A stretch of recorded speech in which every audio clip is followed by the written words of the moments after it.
France, as of its loss in the 1871 Franco-Prussian War, was a nation thoroughly in pieces. It had just lost Alsace-Lorraine to the newly formed German Empire, and its reclamation became the main driving force behind the French government, state, and people. This, however, was not an easy task, because Germany had a very large, technologically advanced, and professional army, and so France began a massive investment into its military. Soon, however, a conflicting issue came to the attention of French military leaders. Someone was leaking information to Germany. France knew that if it would ever defeat the Germans and retake Alsace-Lorraine, the spy would have to be detained, and so they launched a secret investigation, eventually arresting a man named Alfred Dreyfus. Dreyfus was an artillery officer who was born in Alsace-Lorraine, with German being his native language. Because of this, the prosecution deemed him guilty. However, they didn't have any real evidence except a note that wasn't even in his handwriting. Despite this, he was found guilty and afterwards imprisoned in French Guiana. As you would expect, Dreyfus was innocent, and when the French discovered that information was still being smuggled to the Germans, they launched a new investigation and found the real spy, Ferdinand Esterhazy. However, if the French admitted that it wasn't Dreyfus after all, they would look preposterous.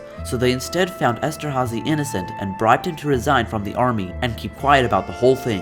Esterhazy was more than happy to do this and moved to Britain after the trial. French High Command tried to keep it under wraps, but the affair inevitably made its way to the press. Many French newspapers claimed that this happened because Dreyfus was Jewish. You see, France, along with the rest of Europe, was extremely anti-Semitic at this point, so Dreyfus wasn't shown much mercy. This scandal split France along huge political lines. Those who supported Dreyfus were usually on the political left, while those against him were on the political right, and they were sometimes anti-democracy and even monarchist. Things got even worse when the man who went to the press in the first place, Émile Zola, was tried and found guilty. Not only was the trial illicit and unconstitutional, but it also had negative effects on the political divisions in the country, including many Dreyfusards joining the French Socialist Party. In 1899, the Supreme Court of France ruled that Dreyfus's court-martial and imprisonment was unconstitutional. Dreyfus was returned to France, and almost immediately upon his arrival, French High Command court-martialed him,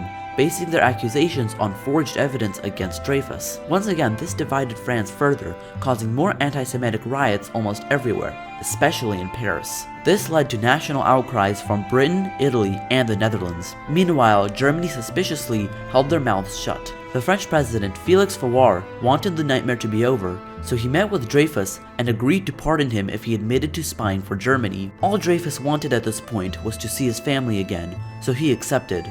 Alright, I'll do it. After this, things calmed down, until in 1905 when a full report was published on this, condemning the corrupt French military and the anti-Semitic French people. The report also included the part about Esterhazy and how he left almost completely unscathed. The French government then pardoned Dreyfus, gave him a formal apology, reinstated his honorable reputation, and placed him back into the military with his old rank. Dreyfus would then go on to fight with France during World War I, even fighting in the Battle of Verdun.